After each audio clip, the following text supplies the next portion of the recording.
Hey fam, and welcome to the Happily Ever Active podcast powered by Fit for the Magic, where Disney magic meets health and wellness. I'm Stephen Kabibi, your friendly personal healthcare companion, and I help travelers like you physically prep for your next vacation so that you can walk more, enjoy longer days, and make magical memories with your loved ones without burnout. This week, I had Dr. Emily Bohan back on the show to discuss our 10-ish top tips you did not know about low back pain while traveling. From this conversation, you would actually be surprised at how the 4 things that we talked about during the show affect how you perceive your low back pain. And if you are looking for a walking program to physically prepare for your next Disney trip, stay tuned till the end of the show for details on my 30-day Disney walking challenge. Find everything, including my pocketbook guide, Disney Ready, your pain-free park survival guide, over at fitforthemagic.com. And if you learned something useful on this episode, please share the show and tell a friend. Okay, here we go. I am very excited to have Dr. Emily Bohan back here on the Happily Ever Active podcast tonight. Last time we had Dr. Emily Bohan on here, we were answering listener questions related to low back pain while traveling. Now on this episode, we're going to be talking about our top tips that you might not have known about low back pain when traveling. So, Emily, welcome back. Thanks. It's good to be here, Stephen. Appreciate it. Of course. It's always good to have you. So with low back pain being so prevalent among humans in general, I think the stat is like 75 to 85% of people experience low back pain at some point in their lives.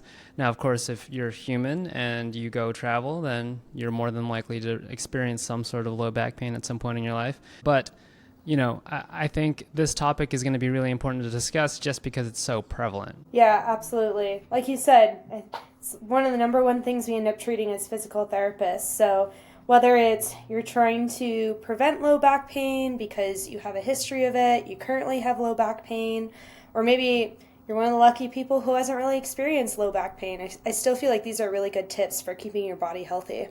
Yeah, for sure. Absolutely. And you will find that a lot of these tips will help with other types of injuries as well. But, you know, we're going to be focusing more on how these tips help you deal with your low back pain, especially when you're traveling, flying, driving, going to the Disney parks. Given that, Emily, you are my guest. So why don't we kick off with our tips by starting with your first one? What do you got? Absolutely. The first one is the one that I always like to emphasize to people is breaking up long bouts of sitting still. I feel like the more that you can get little movements in and not be super sedentary, that's going to be what helps you from developing low back pain or at least mitigating how intense it can get if you are prone to low back pain. So whether you're on a plane or a train, anything like that, if you can get up every 30 to 60 minutes. 60 is probably more realistic for most people. But yeah, 30 to 60 minutes, just for a minute or two, stand up, just move around a little bit. That can make a really big difference in how stiff and painful you end up feeling. In cars, it can be a little harder to, get out of the car every 60 minutes. But, take those rest stops. Like, don't let yourself go for 3-4 hour bouts. If you can stop every hour and a half or 2 hours, which a lot of people will do anyways, because for gas or restroom breaks or anything like that, get out of the car. So if you're traveling with other people and someone else wants to stop for other reasons, you should also get out of the car, right? Like, don't stay in there. So that's the biggest thing is the little amount of movement that we can get in, even when we're in sedentary situations, like when we're traveling, that can make a really big difference. Yeah, absolutely. And we talk about this so often as physical therapists, but your body really just loves to move. It loves movement. It wants to move. It also doesn't want to stay in one position for too long of a time, which is why you mentioned that, 30 to 60 minutes is when you want to move. Yeah, that's a really great tip. And it also feeds into this idea that, your posture is not necessarily a bad thing. A slouched posture is not necessarily bad. It's really just if you're staying in that slouched posture for a long period of time, right? So again, move. So yeah, I love that.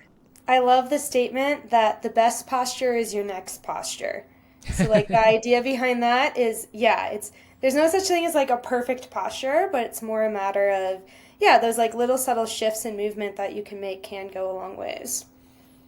Yeah, that's great. And I'm currently writing that right now, so I can remember that.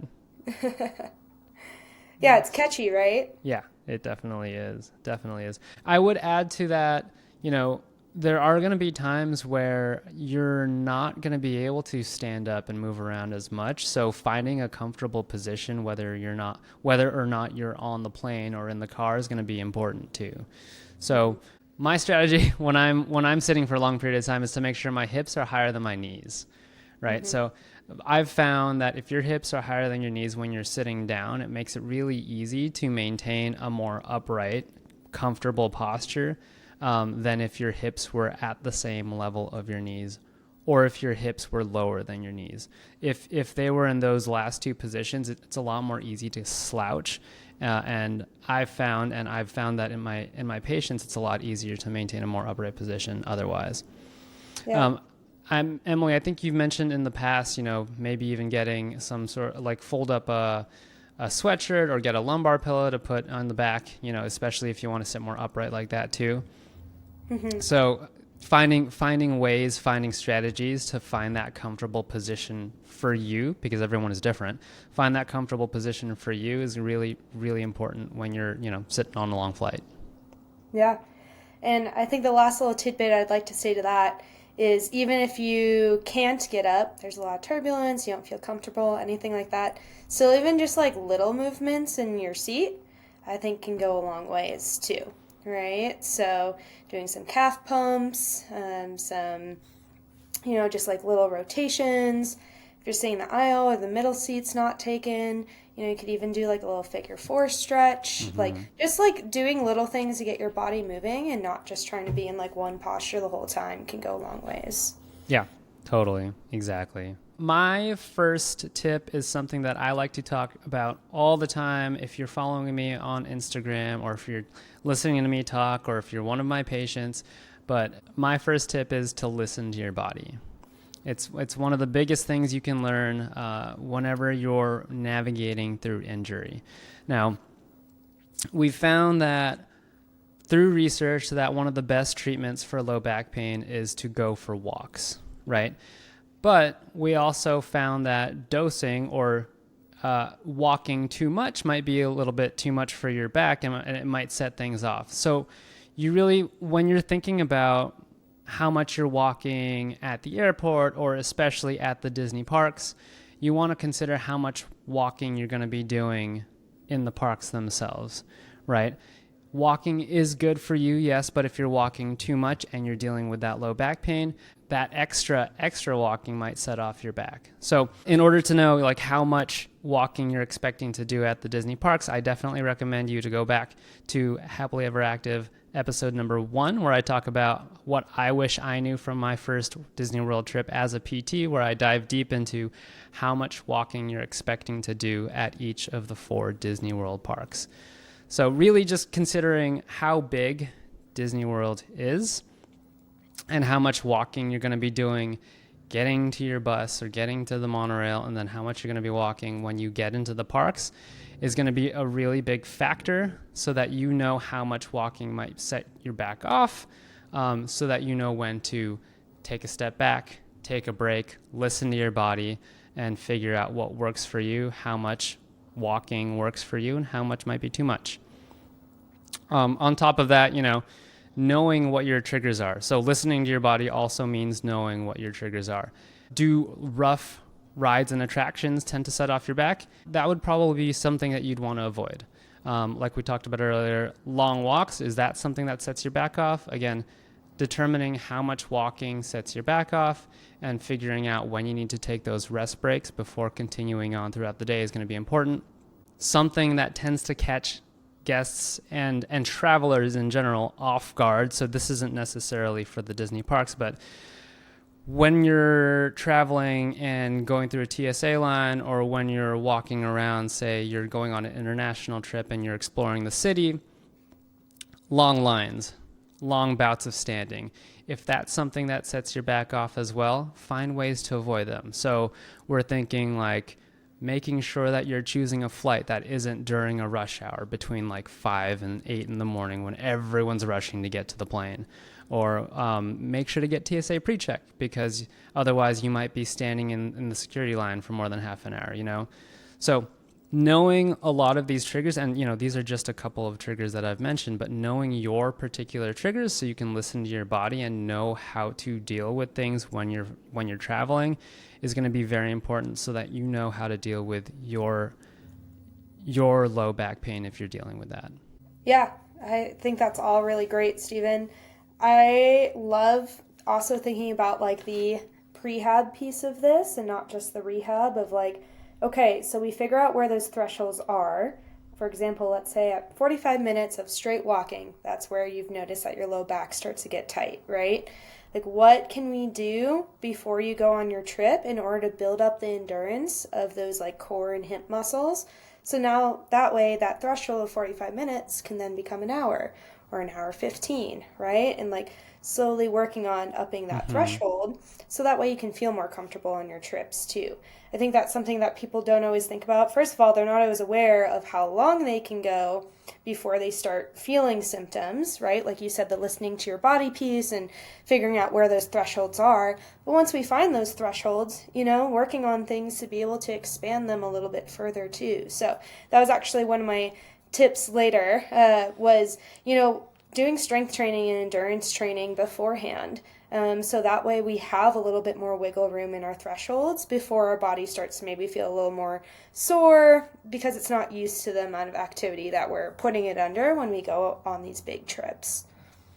I'm not surprised you mentioned that. That was definitely on my list too. So yeah, increasing that threshold, making sure that you can make your body more resilient to be able to handle all of that, all of the stress that you're going to be putting through your body. And, you know, we mentioned before that stress is stress, right? Just because you hear the word stress doesn't necessarily mean you have to freak out. Your body goes through stress every day.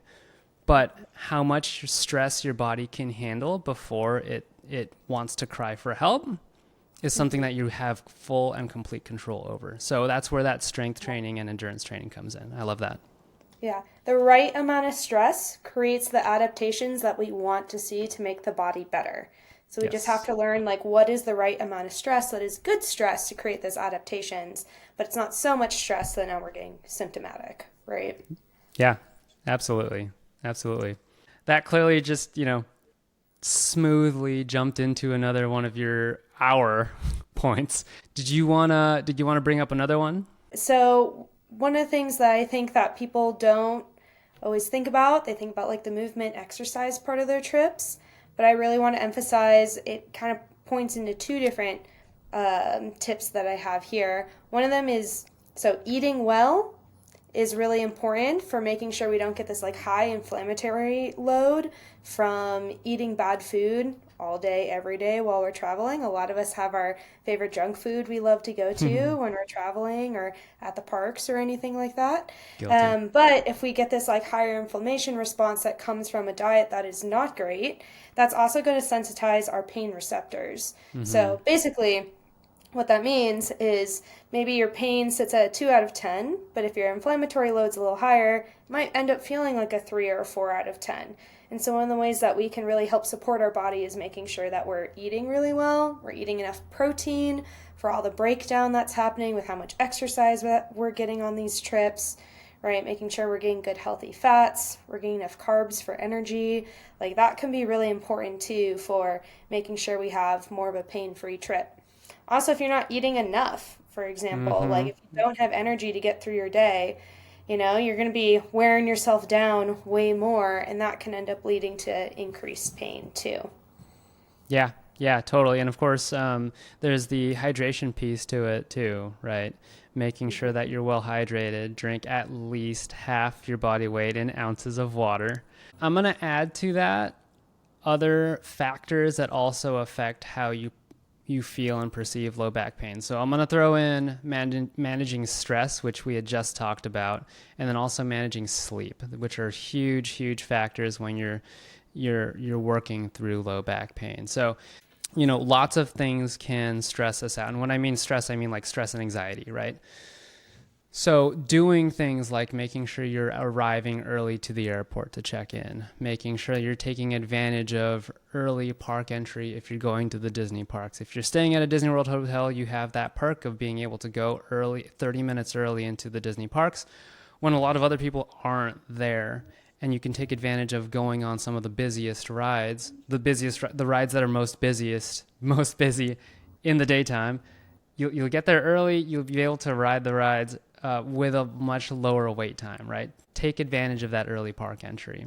Whatever vacation you're going on, you want to make sure you prioritize your top 3 to top 5 activities that you want to do. Because, let's face it, we won't be able to do everything that we want to do when we're on vacation, but being able to at least prioritize the top 3 to top 5 things that you want to do at least ensures that you're doing exactly what you want to do and you're not so stressed and anxious about wanting to do everything. So those are some of the biggest things that comes up when we're thinking about managing stress. Now let's quickly talk about sleep, because that's another factor that comes into play with low back pain. Sleep hygiene is going to be a really big habit that you're going to want to practice. So making sure that before you go to sleep, all the lights are off. There's no sources of light at all in your room. Making sure you're avoiding coffee, after 3 o'clock. Making sure you're avoiding big meals and alcohol at least 2 hours before going to sleep. Making sure there's no loud sounds wherever you are. All of those are really good practices to make sure that you're taking care of your sleep. Making sure that you're finding a comfortable position when you're sleeping, which can be challenging, especially when you're traveling in general, right? We don't really necessarily know how comfy the beds are, so doing your research beforehand on the hotel that you're going to is going to be important. I've personally found that because I've stayed at the Disney World hotels many times, I found that every single pillow that I've slept on has been way too soft for my head. So maybe bringing your own pillow, or maybe bringing a more compact pillow, doubling up on pillows at the hotel, finding ways to make sure that you can find that right density or the right thickness of a pillow that'll work for you when you're on vacation is going to be very important to make sure you can get good quality sleep. So stress, sleep, hydration, nutrition, all really, really, really important stuff that, not many people really understand affects their back. Mm-hmm. Yeah, definitely. And I know there's someone out there right now. It's been coming up with my patients a lot recently for some reason. There's someone out there thinking right now, what is the best sleeping position? I feel like that is a very hot topic in the fitness community. So I just want to quickly address that potentially. I feel like the best position is the best position you can get good sleep in and your body feels supported in. Right? I am a big fan of if people can either back or side sleep. I do feel like stomach sleeping is not the best. Often people end up with weird neck crooks, or it's not great for low back pain either. But side, back, my main thing is make sure you're comfortable, make sure you're getting good quality sleep, doing all those really great things that you mentioned, Stephen. And not to stress too much about what is the optimal sleeping position, because if that is going to keep you out of getting good sleep because you're stressed out about how you're sleeping. So it's one of those overblown things. I think as long as, if you enjoy sleeping on your side, make sure you have a pillow that puts your head into a comfortable position, maybe a pillow between your knees or a pillow underneath your knees if you're a back sleeper. That can sometimes help too with low back pain. I think the most important thing is that you end up waking up feeling well rested in the morning. So it's less about, being this perfect robot when you're asleep. Like I said, I just wanted to bring it up because I feel like I've been asked this question a lot lately. So I don't know if social media is all of a sudden ramping up on sleeping positions again, but it does tend to be a trendy topic. Yeah, totally. No, that's a really good point, especially when dealing with low back pain, because so many people are asking that question, just like you said. Mm-hmm. I have to dig it up. I think there is a blog that I wrote a few months back on sleeping positions that you can try that be more comfortable, at least in my practice. So I'm gonna have to put that in the show notes for people to see because I have pictures and everything, Awesome. which is great. Yeah, perfect. Yeah, because I feel like that often comes up for folks. So Yeah, yeah, totally. I do have one more that kind of bounces off my last one. Yeah, yeah, great. This is my pelvic health background coming into play here. Okay, I love don't it. think a lot of people realize that constipation can contribute to low back pain. So, once again, this ties into kind of like the eating well, high inflammation piece that we just spoke to, but making sure that you're getting enough fiber in, you're getting enough water in, and if needed, even maybe taking a gentle laxative when you're on your trip, because I've seen severe constipation cause almost like low back sciatic like pain in Wow. people. That if we can get things moving a little bit better, that can really alleviate some low back pain symptoms. So, yeah, that's like I said, that's my pelvic health world, but that can really make a really big difference for folks, especially since I know a lot of people struggle with constipation when they travel. Yeah, I actually didn't even know that it can present that way. Constipation can present where it's like low back pain with that radiating pain, that sciatica type pain. Wow. Yep, it can No way. contribute. So, yeah, so if your low back really hurts and you feel like nothing else changed, but you haven't been to the bathroom in 2 days, maybe you should go take a gentle laxative and see how that helps. Or Yeah, do a low colon massage. That can also really help. there you So, go. There you yep. go. My next tip is to keep your backpack light. So, especially if you're working through low back pain and if one of those aggravating factors that makes your back pain feel a little bit worse is carrying something heavy, definitely making sure your backpack is on the lighter side is going to be really important. Choosing a backpack that can distribute weight evenly throughout the neck and the back. So a backpack with 2 straps, setting that backpack more towards the middle of your back, not too low on the back, not too high on the back.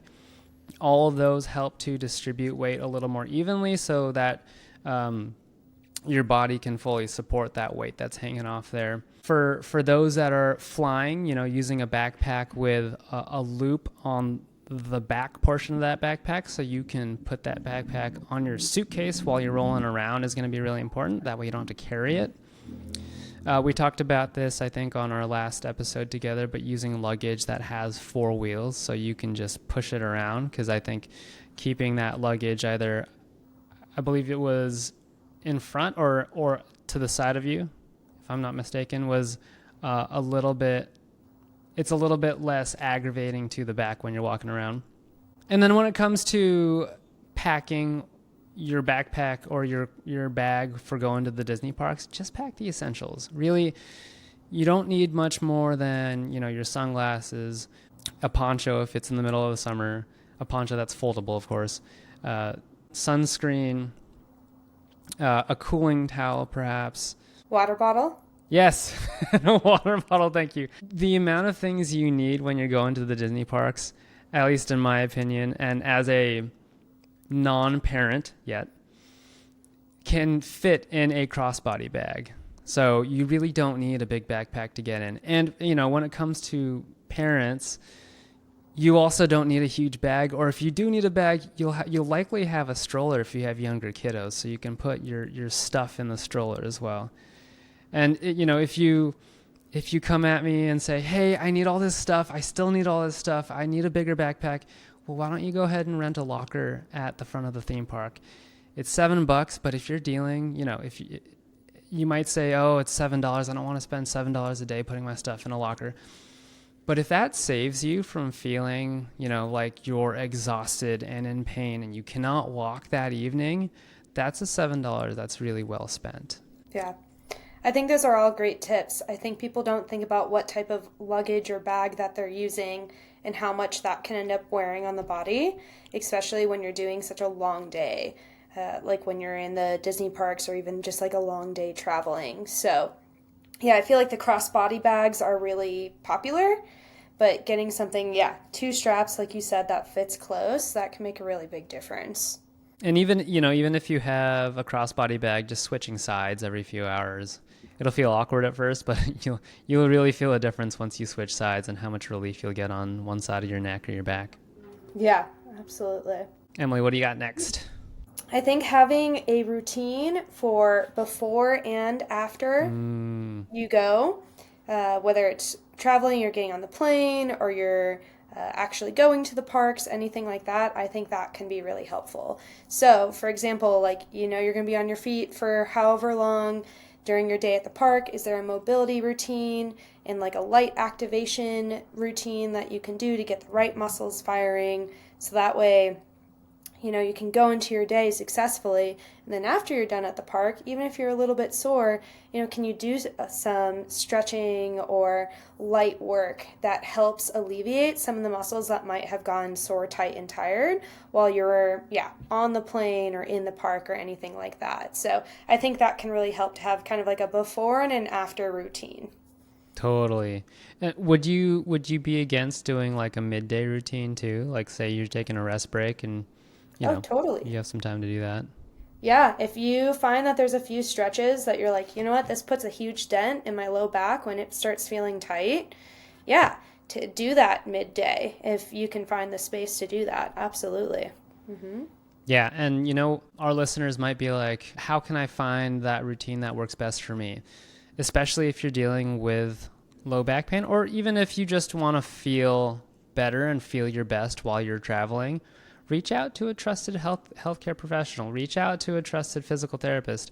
I mean, Emily, you're taking on patients. You're taking on virtual patients and in-person patients. And if you're in the greater Denver area, reach out to Dr. Emily Bohan and ask her to evaluate you. Yeah. I I do coaching across the country as well. Yeah, there you go. It's not just local. Yeah. Yep. That's a nice thing about healthcare these days is we have access to people anywhere. Right? Yes, It's like exactly. you can also help coach some people in California because obviously the parks are out there too. So Yeah, and the one pushback that I tend to get when I talk about virtual physical therapy or virtual coaching is, I want someone in person physically to like really see how I'm moving, and I'm like, well, honestly, you'll get a lot of the same benefit, if not the same benefit, through camera. You'd be surprised, working with a movement expert that has dealt with and seen patients move. You'd be surprised how much you can gain through the camera. So absolutely. And they've done research on it now too. The silver lining of COVID is everything got pushed online. And yeah, so we pushed the healthcare system to its limits on how much can we do virtually and online. And the research is actually quite supportive that the outcomes are similar between in-person and virtual PT care. So I think that's something that's a really lovely option that is definitely worth exploring. That if you have a provider that you really connect with or specializes in something that you're looking for, you can potentially access that person now from anywhere. You don't have to be local anymore. And I think that's a really wonderful thing. I think that finding a provider that really speaks to you and your issues, whether they're local or not, I think that's more important than, oh, let me find a place that's 15 minutes from my house, but the care I get doesn't really like connect with me, right? exactly. So, You covered like two of my tips, which is great. Doing yeah. doing movements, doing stretches that make your back feel good. Definitely good to do in the morning or in the evening, especially for recovery. Maybe the one thing or a couple things that I would add to that is, you can always bring some recovery tools with you as well, whatever you find feels good for you. So self-massage through a foam roll, through a Theracane, through lacrosse balls, a cold or hot pack, whatever feels better for you. Epsom salts for an Epsom salt bath. Take advantage of your hotel's hot tub. We talked about bringing your own pillow just in case you find that your own pillow makes you feel a little more comfortable when you're sleeping.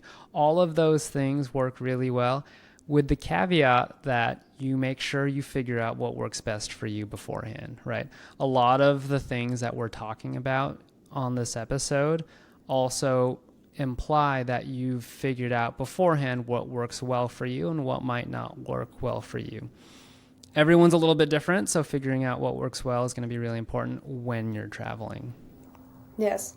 Yeah, that was one of my tips too, is bringing some tools along to help with like symptom management, right? But yeah, I love that. Knowing which tools do work for you before you even end up on the trip. Because sometimes that's hard to figure out, especially when you're kind of pushing your body to its limits in such an unusual routine. Yeah. Do you have any favorite tools that you like to use or anything you like to bring with you that helps? I personally love bringing a lacrosse ball or tennis ball, so that way I can really get into some of like the deeper points that bother me. So I'll use that on the floor or up against the wall, depending on what I'm feeling. So I know they have like collapsible foam rollers now, so some people really enjoy bringing those along. Yeah. They've got those Theraguns too, if you've got space in your luggage to bring a Theragun, and you get a lot of relief from those.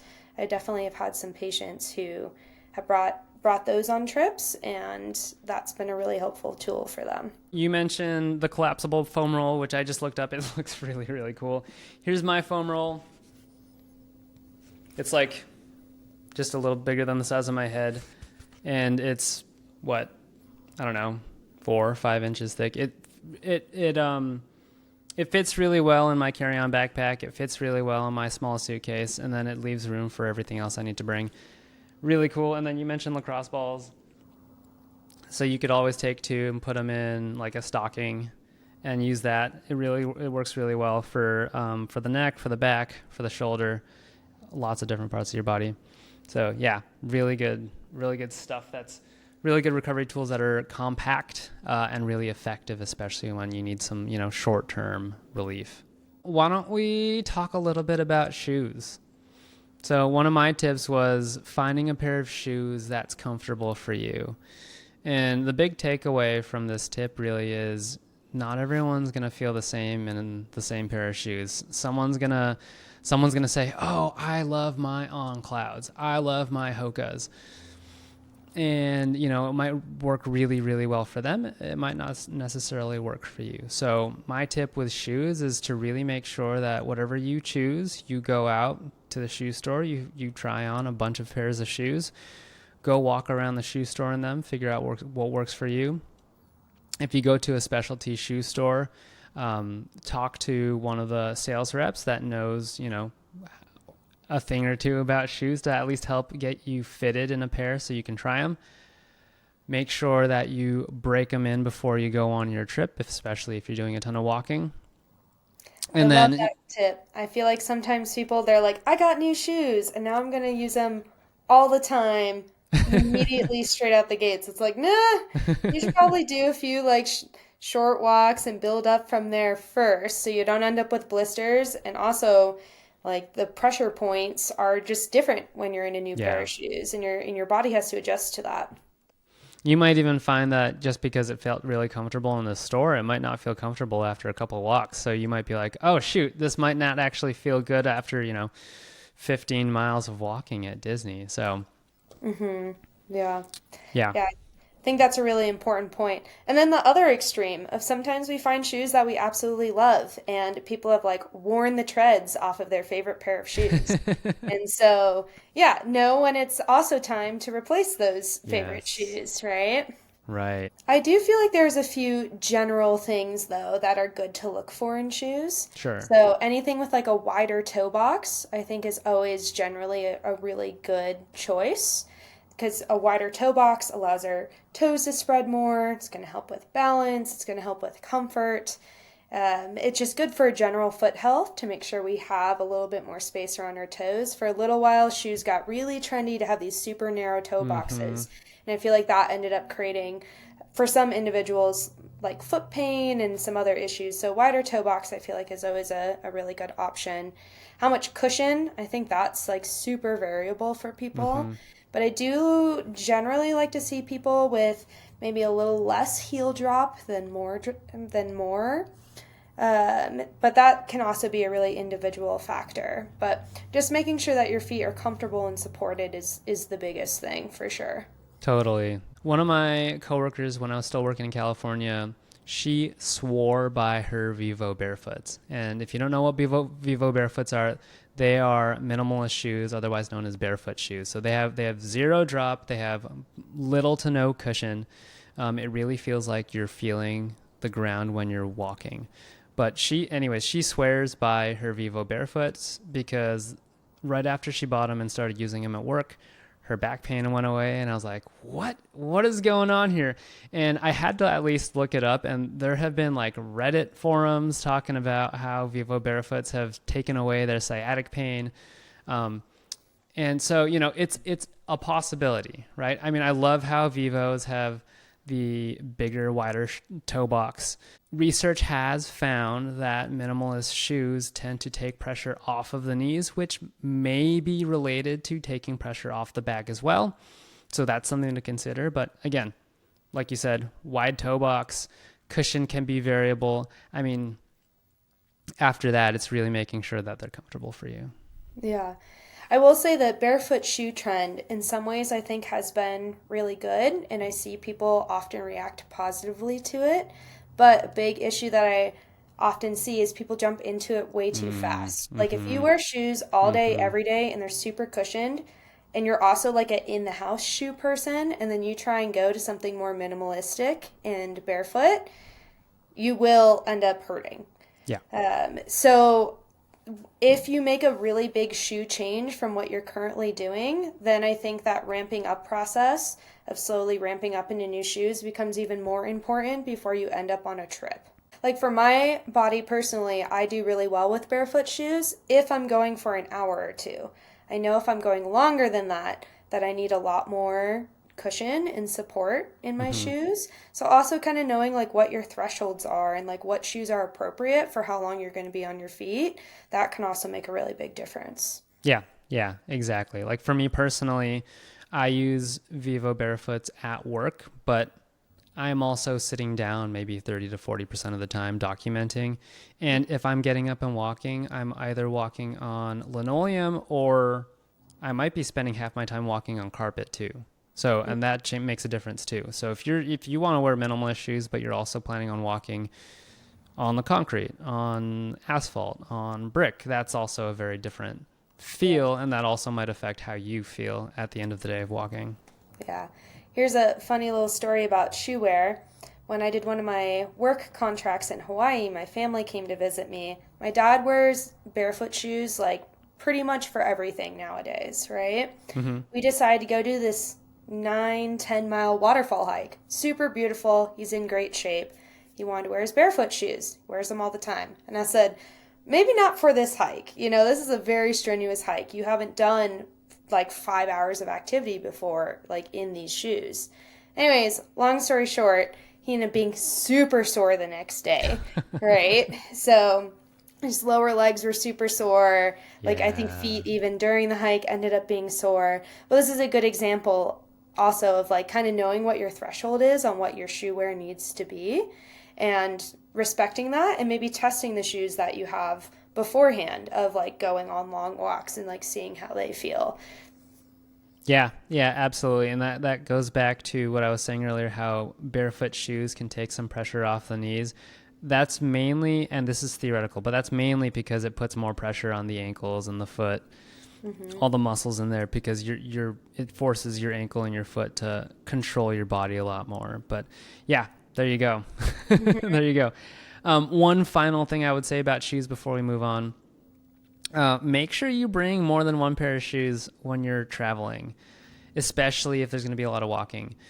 Having a second pair of shoes, yes, it takes more room in your suitcase or your luggage, but being able to switch between shoes from day to day makes a huge difference in comfort when you're walking, 10, 15 miles a day. You know what? We should bring up something because I know listeners are going to want to ask about it. What about like anti-inflammatories or other types of medication? Or even what about like a back brace? Because I've had clients and patients before that have asked about back braces. What are your thoughts on those?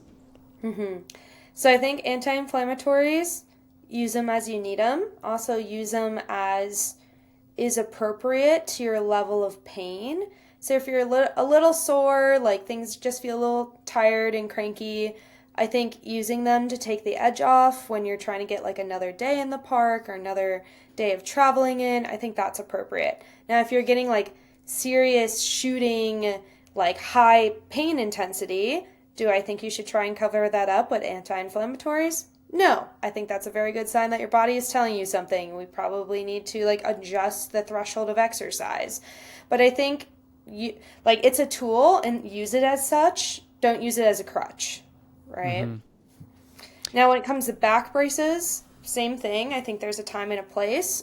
I'm much less likely to recommend someone to use a back brace. I think, doing the preventative, like core strengthening, hip strengthening, like building up endurance beforehand is like a much better option than using a back brace. But I also work with a lot of folks who have hypermobility conditions and their muscles and their nervous system get fatigued out way faster. And so like also depending on what other health conditions you may have, a back brace might end up being something that's a good option for you when you have these like very strenuous days. But I do want to emphasize, I'd much rather see like the endurance and strength training beforehand than having to rely on a back brace. Yeah, absolutely. That's a good way to put it. I had a patient back when I was still practicing in California. I think he was in his mid-20s and he was dealing with low back pain. And he mentioned that he was going to Disney World with his girlfriend, I think the week after the appointment I was talking to him in this story. And I had my mentor with me at the time. She was in the room as I was treating that patient, and we had both agreed that, okay, because he was asking about whether or not he should bring a back brace with him to Disney World. And we were like, well, you know what? In the short term, I think it would actually be a good idea. That way you can actually handle, park open to closing time at the Disney park several days in a row. Now, of course, that's not something that, like you said, it's not something that we want to wear all the time. But for that purpose, I think it was a good idea. And then when he came back, we went back straight to, okay, what type of strengthening, conditioning, making sure that your body's more resilient for if you go back to Disney World. What kind of things can we do to make sure that our exercise program gets you to where you want to be? So, yeah. Yeah, I think that story is a great example of, use the right tools when you need them, right? Exactly. Yeah, we covered a lot of stuff in what felt like a very short amount of time. So this is great. Where can everyone find you? Yeah, so I'm located out here in the Denver area, but like we spoke to before, I treat people both in person here in Denver, but I also do coaching nationally and actually internationally as well. I'm on Instagram, TikTok, Facebook, all those platforms at Bohan PT and Training. And then I also have a website too. Any of those places, if you have any questions, feel free to reach out to me. You can also reach out straight to my email, which is bohanpttraining@gmail.com. Perfect. And I will have all of that information in the show notes. She treats in person and virtually across the country. So if you're looking for someone to work with, she might be your gal. Emily, thank you again for joining me. This was so fun again to talk about all of this. Yeah, love coming on here, Stephen. Thanks for having me. That's all for today's episode. Now, a Disney World trip or an international walking trip or a cruise even can mean walking 15, 20,000, maybe even more steps per day on vacation. And if your body's not physically prepared for that, it'll pay the price in soreness, pain, exhaustion, or even injury. This 30-day walking challenge is designed to start gentle and then progress in length and intensity so that you can conquer the Disney parks or your vacation all day without burnout. So on this 30-day walking challenge, every day for 30 days, you'll be guided through your challenge with your walking workout for the day, an inspiring Disney quote, and a PDF worksheet where you can track your progress. You will be surprised how much stronger and more confident you'll feel by the end of this challenge. So head over to www.fitforthemagic.com/30. That's 30 to sign up for your 30-day walking challenge. Okay, I want to turn it over to you. What's one of your favorite recovery tips when you are traveling? Let me know in the comments. If you love what you hear and you want to learn more, I encourage you to head over to fitforthemagic.com, where you can find your free guide, 15 must-have items for a pain-free Disney trip. And if you enjoy this show, please make sure to share it with anyone that might benefit from it.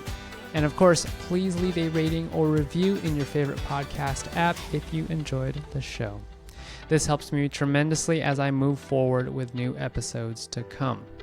I hope you'll tune in to learn more about how to have a pain-free, soreness-free, and exhaustion-free vacation so that you can make magical memories with your loved ones.